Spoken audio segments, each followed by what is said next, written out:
Hey guys, it's Fletch. Welcome back to the Tactical Garage. And yes, I'm totally joking if you haven't figured that out. Guys, tonight I wanted to talk to you about the value of hunter safety for your children, boys and girls, or possibly a niece or a nephew, a granddaughter or grandson. Hunter safety is just such a great program to teach your children about firearms, the safety of firearms, providing for your family through hunting, and also as far as prepping goes, there's a lot of advantages to hunter safety as well. And so those are just some of the things that I wanted to talk to you guys tonight about hunter safety. Two of my boys are actively taking the class right now. As a matter of fact, tomorrow they get to go out in the snow and do the practicum. They're hands-on shooting and demonstrating safety, and then have their test. And so I borrowed their hunter safety handbook to kind of talk to you about some of the things that are covered in the course.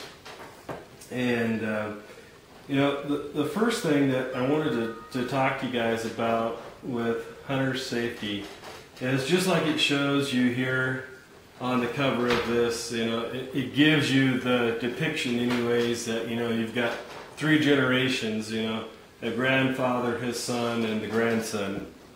And hunter safety is a way that you can pass on a heritage of firearms, of hunting, of providing for your family. And so, I don't know about you guys, but when the good Lord takes me from this earth, I want to leave as much behind of me in a good light as possible, and a legacy that's worth passing on. And to me, I definitely feel that knowing why guns are important, understanding that they're tools that can be used for good or evil, hunting, the camaraderie, the sportsmanship of hunting, plus just being able to provide good, wholesome food for your family, organic if that's important to you, even food for your family. So there's a lot that goes into all of hunting. Well, your younger children are going to have hunter safety before they can hunt. In some states, they don't care how old you are. It's either North or South Dakota. You have to take hunter safety. They don't care how old you are. If you're 90 years old, and you served in World War I, World War II, and they don't care. You still have to have hunter safety.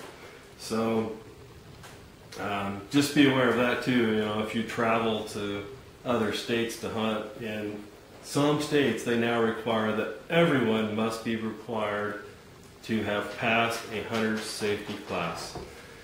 And for us here locally, one of the great value-added benefits of our range is that hunter safety is a free program that our range puts on. And so I just wanted to kind of give you guys an idea of some of the subjects that they teach your children during hunter safety.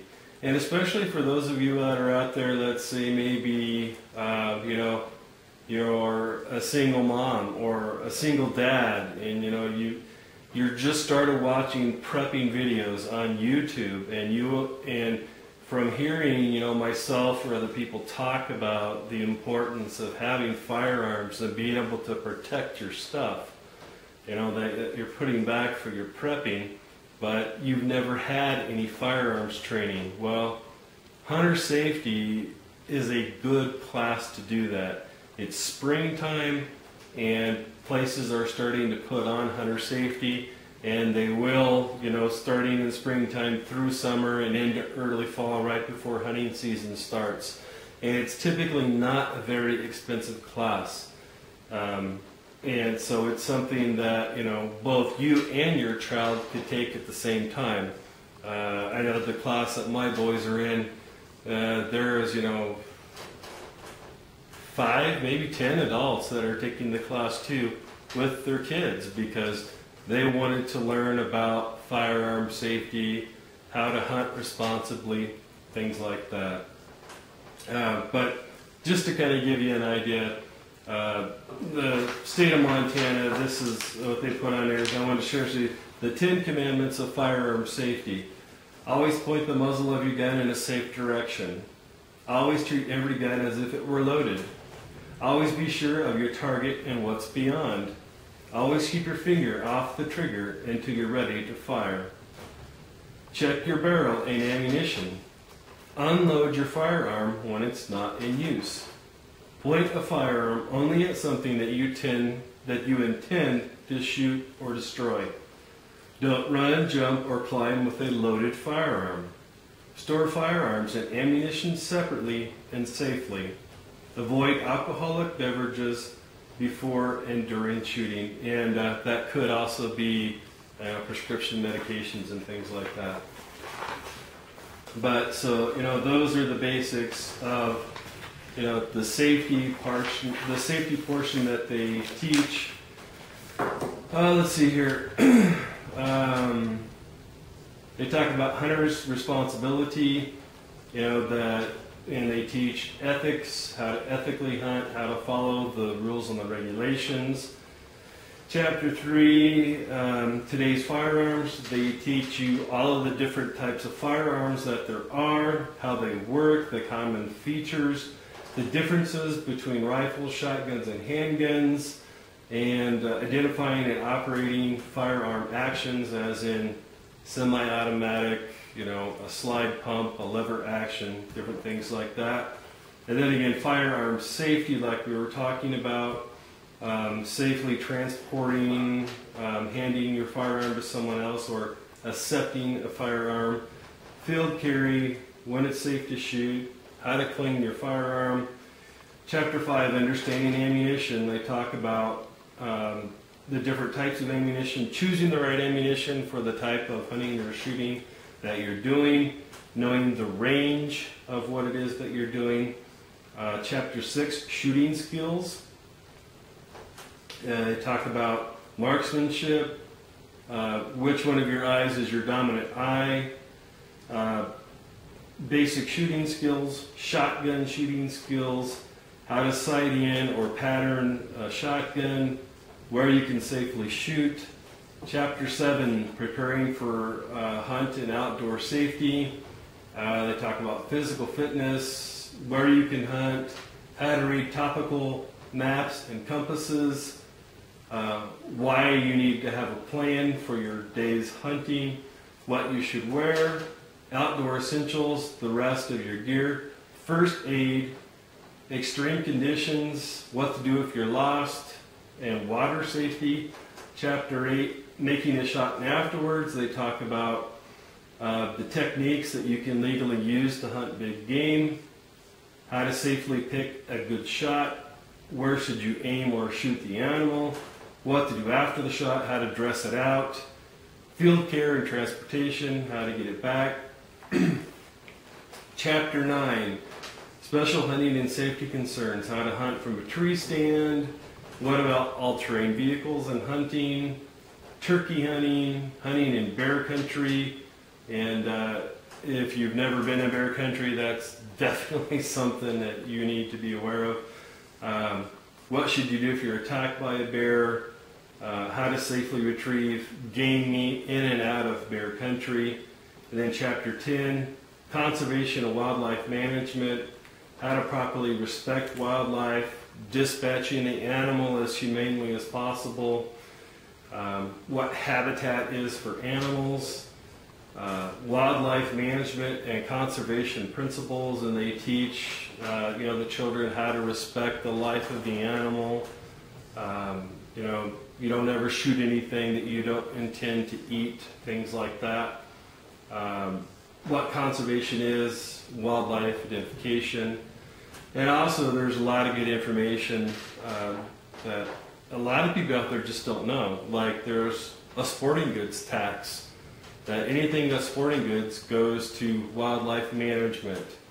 In most states, in addition to buying your hunting license, you're also required to buy a conservation stamp.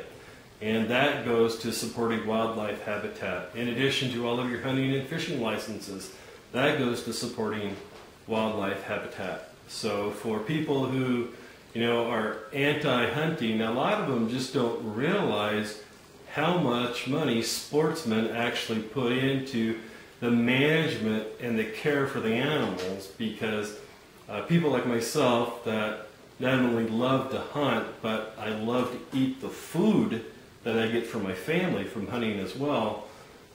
You know, every time that I buy a sporting goods product, every time that I buy a license, I am supporting the habitat for those animals. Typically, the people that are out protesting and, you know, having a hissy fit about people that are hunting do very little to support it other than, you know, protest and make a stink about it. You know, they're not going to financially support it. But, you know, if you're hunting and you're a sportsman or buying sports products, you are supporting it. But again, guys, you know, if you listen to a lot of these chapters and what they're talking about, a lot of this stuff sounds like prepping, doesn't it? First aid, you know, what to do if you're lost, how to read topographical maps, firearm safety, you know, transporting weapons, you know, how to sighting your rifle. Guys, there is a lot of good prepping instruction that you can get from hunter safety. So if you've never taken hunter safety and your kids have never taken it, why not go take the class with them?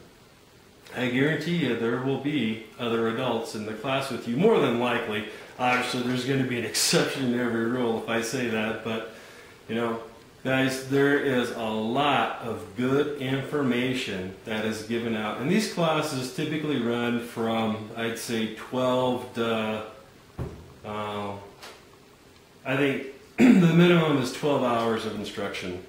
And so, like, for my boys, they went 6 weeknights for 2 hours, and then tomorrow they're having the practicum or their hands-on, and then they actually take the test.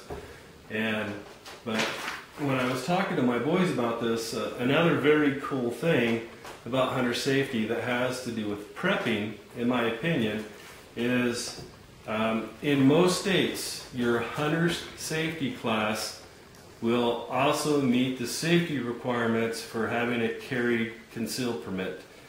Here in the state of Montana, it does, as well as many other states.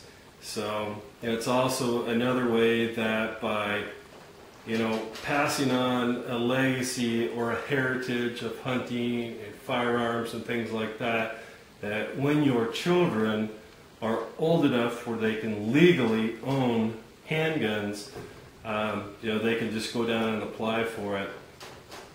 And this class, hunter safety, in most states will meet the requirement for that. Now, obviously, you would need to check that for whatever your individual state is, because, you know, all states are going to vary.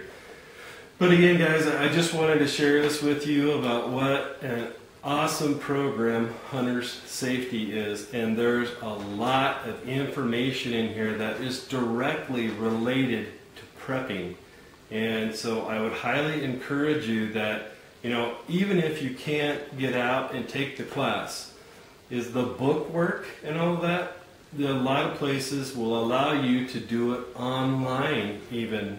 And so, you know, you can still get the knowledge that's in this class, even if you're not able to go to the classroom and take it. So, guys, thanks. If you have any questions about this, you know, please feel free to post comments or questions. I may not know the answer to it, but if I'm able to help you, I'd be more than willing to.